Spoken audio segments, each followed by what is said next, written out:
Olá, como vão todos? Sejam todos muito bem-vindos. Eu sou Cris Davi Colorado, esse é o nosso canal. Vamos falar sobre alguns temas de Inter. Bom, estão vindo contratações, a janela está se encerrando. Eu acho que o único jogador que empolga e que todo mundo sabia que viria e seria a solução é o Bustos, que é muito bom lateral direito. Ótimo jogador. Isso sim é uma contratação para titular e para render. O Renan, que veio agora, ele poderia ser um bom reserva, e olhe lá. Eu espero que muito da análise que a gente faz, a gente sempre espera estar errado, no sentido de que o Inter melhore e possa evoluir e possa ganhar título, que é o que todos nós queremos. Mas me irrita isso, né? A pobreza dessa direção. A gente vê a mentalidade, essa mentalidade revolucionária que sempre tá no discursinho mole de esquerdista, né? Até porque muita gente diz pra gente não falar de política, mas o que a política acaba entrando no clube. E em todos os lugares que essa gente vai, eles acabam destruindo. Porque o Inter é uma cópia do país, do que muito foi o país durante muitos anos. Não tem um governo de esquerda, não deixa nada, e é o que está acontecendo. A gente vê que a nossa base não está sendo usada, está dilapidada, muitos discursos eles não estão cumprindo, uma pobreza. Tinha uma mentalidade revolucionária que quis destruir tudo, que é isso que eles fazem sem ter certeza do amanhã. Uma mentalidade conservadora e mais à direita, ela iria deixar as bases e ver o que ia acontecer no transcorrer do mandato, vamos dizer assim, como no caso de presidente. Mas a gente vê, né, a pobreza e como eles não foram, por exemplo, tentaram alguém do nível do Barcos, alguém do nível do Brian Rodrigues, alguém do nível do Vidia. Se trouxesse esses três ou jogadores perto desses, a gente estaria muito bem servido e com um grupo mais encorpado. Esse centroavante é horrível, e aí a gente traz o alemão, que é um jogador jovem que pode se transformar em algo bom, mas a gente precisa de alguém afirmado, que faça gol, que realmente resolva o nosso problema. Tem o Everton Ribeiro, tem algumas especulações interessantes do Flamengo, que eles estão querendo se livrar, que eles estão querendo fazer uma reformulação lá também, mas eu acho que o Inter poderia tentar, não sei, cairia muito bem no Inter. E que me irrita também é essa pobreza na utilização da base, né? É uma coisa assim bem revoltante. Uma coisa bem irritante, né? Porque a gente tem tantos jogadores bons. E eu não me conformo, né? Porque o que eu mais me irrita é ver aquelas viúvas malditas do poder, do cu de cachorro, que elas ficam estigmatizando, por exemplo, o Cezinha. Vamos lá. O Cezinha, ele foi pro Botafogo, não conseguiu desenvolver muito bem o futebol dele, tá no Ipiranga. Mas o que me irrita é que tu condena um jovem e esse jovem não tem nem chance de demonstrar o seu talento ou demonstrar o seu futebol dentro do time titular do Internacional. Que é lugar melhor para desenvolver o jovem do que dentro de um clube grande, do clube dele? Isso é tão revoltante porque o jovem ele tem que ser usado. Só assim tu vai ter a prova que ele vai conseguir te render ou não. E outra coisa, nós como torcedores, o gauchão, ele tem que ser primordial para colocar os jovens.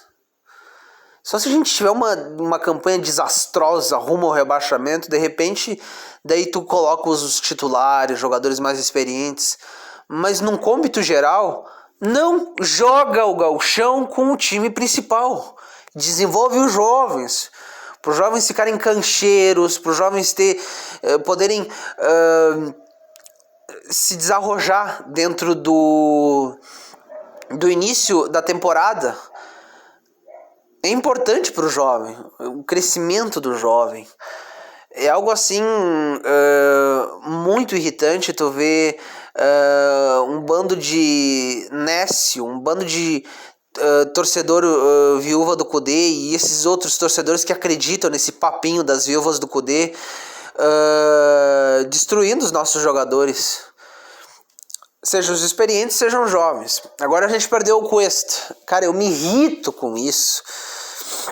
Porque o Cuesta pode estar mais velho, ele pode ter perdido um pouco o nível, mas ele não deixa de ser um bom jogador. E jogadores bons de nível que tu tem dentro do teu elenco principal, tu não precisa te livrar deles. Acho assim uma falta de respeito até com o pobre do Cuesta. Aí essa direção é tão medíocre que não consegue trazer bons nomes para substituir os nomes que saíram. Porque tu só deixa um jogador sair se o próximo que vier for melhor que o que saiu. É algo assim muito decepcionante, porque eu acredito que a gente tem, por mais que a gente tenha perdido um monte de jogadores, a saudade que eu tenho do Yuri Alberto, o nosso centroavante não pode ser um bonecão do posto parado que não faz merda nenhuma, como esse Wesley Moraes. Como eu me enganei com esse jogador. Eu entrei na barca desse pessoal que disse que ele estava no Aston Villa, que ele era um jogador interessante. Que jogador assim ridículo. A gente precisa de um jogador que seja goleador e que se mova, que crie situações, que preocupe a zaga, não que fique lá parado, postado, nem para fazer uma droga de uma parede ele serve. É algo tão irritante isso. O que mais me irrita também é... Tu viu? Eu sempre vou... Por exemplo, o cu de cachorro, aquele Kudê, argentino traidor, ele não usava os jovens. Ele usou os jovens fortuitamente com o Bruno Fux para vender ele, muito porque a direção daquela época também estava colocando essa ideia, porque queriam fazer uma venda com um jovem. Mas em geral ele não colocou. Por exemplo, o Yuri Alberto, o traidor argentino, ele rechaçou, ele ficou bravo. Ele disse que não era o que ele queria, que não ia dar para usar, ficou querendo arrumar complicantes, assim, complicadores, para não querer utilizar o Yuri Alberto. E tu vê que quando veio o Abelão ele poderia ter usado o Experientes, mas ele não usou. O Abelão fixou o Yuri Alberto, eu nunca vou me cansar de dizer isso. Colocou o Praxedes para jogar, colocou o Caio Vidal, colocou o Lucas Ribeiro, que por mais que no final do Campeonato Brasileiro ele tenha dado uma caída e no início do ano com o Ramírez ele também não tenha sido o melhor dos melhores, é importante a gente colocar. É importante ressaltar que com o Abelão eles jogaram bem, se desenvolveram e conseguiram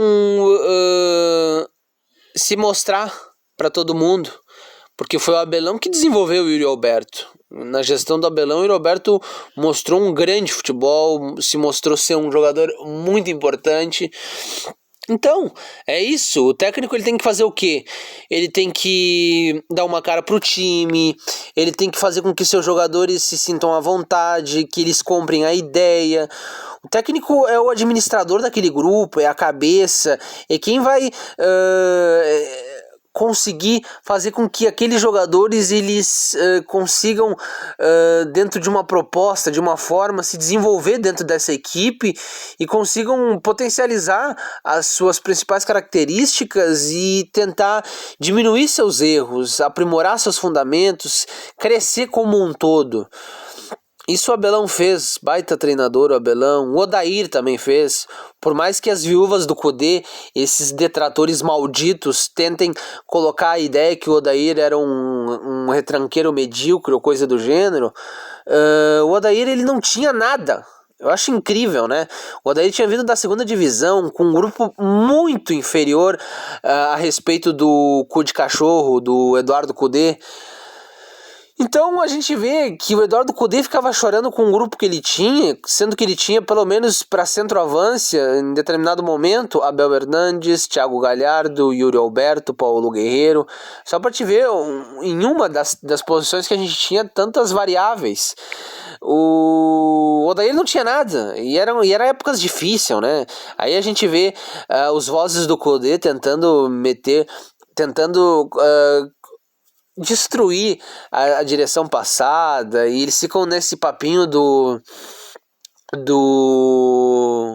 mas pelo menos, eu acho incrível, esse papo me irrita, porque é melhor tu tá numa rota de títulos, é melhor tu tá em competições internacionais com um anseio de poder se tornar campeão, do que tu tá numa merda que tu tá agora, querendo ser revolucionário, querendo, eu quero ser propositivo, eu quero atacar, mas vai pro inferno com atacar. Isso aí faz parte do desenvolver do teu jogo, se for o caso. Cacete, isso me irrita tanto, porque muito torcedor compra a ideia dessas viúvas do Cudê, que eles são os maiores enroladores, são medíocres, são ridículos. Porque, por exemplo, o Palmeiras.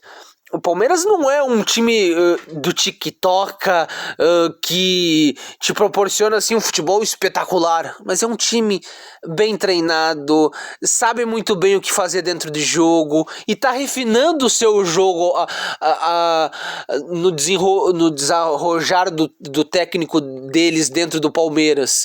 Tá crescendo, tá aprimorando coisas, estão evoluindo também no jogo, numa saída de bola mais trabalhada, sabendo também desenvolver o seu jogo, não sempre só esperando, mas se tu só esperar e fazer isso muito bem feito, sendo letal e sempre aproveitando quando tu recupera a bola, também é algo bom. Mas se tu também querer misturar, fazer um mix, evoluir em determinados... Porque dentro do jogo tu vai defender, tu vai atacar, tu vai ter um pouco mais a bola, e essa coisa que o técnico tem que ser cobrado, o desenvolvimento do teu jogo, quando tu tá ganhando, tu fazer com que o adversário corra mais, trabalhar mais a bola, ser mais inteligente. Quando começa o jogo, sempre em busca da vitória, pressionar, não deixar o time ter facilidades no desenrojar do jogo deles. E no Atlético Mineiro, muitas vezes a gente teve algumas dificuldades como essas, né? A gente poderia ter sido mais agressivo, mordido mais em cima, dificultado o toque-toque do Atlético Mineiro.